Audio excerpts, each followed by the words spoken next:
So we work really, as I said, we're kind of like a yin and yang situation where he is very much about the finance, very much about how you build the bank itself. And then I'm very much about hacking things together to make it happen. So I'm much more practical and he's much more theoretical, which works really nicely to divide everything out. When we get into discussions around things, usually it's because I want to kind of growth hack something, make it happen super quick. Let's throw something I've made in 20 minutes out there, see what it does, react, and then iterate. And then Andres will say, well, actually, we can't do it that way. We have to do this properly. There's regulations, there's responsibilities we have. I go, okay, yeah, that makes sense. Let's compromise. And instead of, doing things like big banks and spending 2 years to do something easy, let's release something in a month. We'll get, minimum checks and balances, get these things sorted, get the minimum lovable product that we can fit in, and we'll do a month instead of 2 weeks. So we got on really well as really good friends to make sure we come to these compromises. And when it comes to big decisions which founders go through together, things like cap tables, things like salary, stuff like that, we have a really good system where what we do is we'll meet up to have a meeting about something.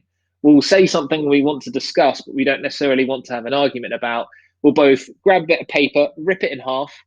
Each of us will take a piece, write down what we think is fair, fold it up, walk away, go home, don't talk to each other until the next morning. And then by the next morning, you would have thought about it. You would have kind of seen it from their point of view. And then generally that means we agree on things. It's a really good tactic we use. I think there's the three reasons why startups usually fail is kind of they don't get funded, no market need, and founders fall out. So, at least we've got two, one or two or three of those sorted. No, for sure. And where'd you get inspired to start? Where'd you get that trick from? That little tactic?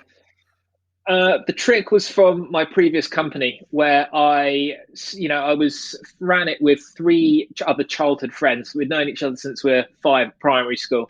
And that was even more difficult to keep that going because we had lifelong friendships and we were running businesses together. So we had to really work on our relationship, really work on how to separate that work relationship and that friend relationship. And this is a tactic we came up with so that we can get the bits of paper, put it in the pockets, and all just have a beer and a pizza together and remain friends when the laptops were down and we were all clocked out. And that was really important because I think when you've got lifelong friends like that, as good as a business can be, you don't want it to ruin friendships like that.